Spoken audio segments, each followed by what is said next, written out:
M. Alioune Diouf, directeur de la dette publique. L'opération qui vient d'être lancée est une opération qui s'inscrit dans la continuité des émissions qui ont été effectuées jusqu'à présent sur le marché financier régional. Elle se présente sous forme d'appel public à l'épargne avec un montant initial de 300 milliards de francs CFA répartis en 4 tranches.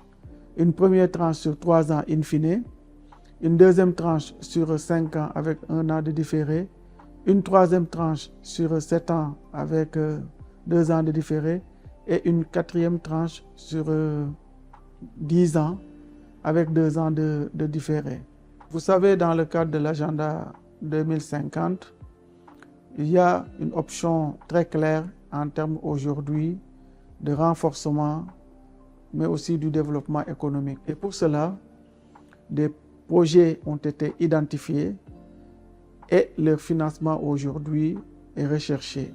L'État cherche à améliorer en tout cas les recettes internes en termes de fiscalité, en termes de recettes non fiscales, mais aussi les ressources que nous mobilisons aujourd'hui vont servir à la réalisation de ces projets-là, notamment le domaine de l'éducation, de la santé, de l'environnement, de l'innovation. Le Sénégal a une très bonne signature au regard un peu de ses performances économiques qui se consolident, avec aujourd'hui aussi les perspectives en termes d'exploration des hydrocarbures, notamment le pétrole et le gaz, mais aussi du fait de la stabilité politique, des alternances sans heurts qui sont notées.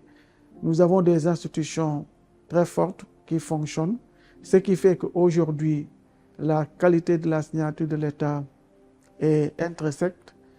Et de ce point de vue-là, c'est un point, ou bien c'est un atout qui conforte les investisseurs à venir un peu investir dans les titres publics de l'État du Sénégal, comme étant garanti par l'État qui a une bonne qualité de signature, qui n'a jamais fait défaut. Ça réconforte les investisseurs sur la capacité de l'État à faire face à ses engagements. Ça, c'est un premier aspect.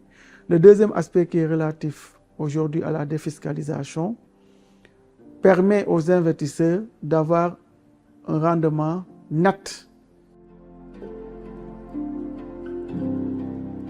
Les précédentes émissions par appel public à l'épargne que nous avons réalisées cette année ont connu un franc succès. Et je pense que cette opération que nous lançons aujourd'hui va s'inscrire dans ce cadre, parce qu'au-delà de l'APE classique, nous voulons donner quand même un fort élan en recourant aujourd'hui à la diaspora pour que cette partie très dynamique de la population puisse contribuer. Véritablement, nous voulons que ça soit une réussite pour que les projets qui vont être réalisés quand même trouvent leur financement et aient un impact très décisif dans l'économie.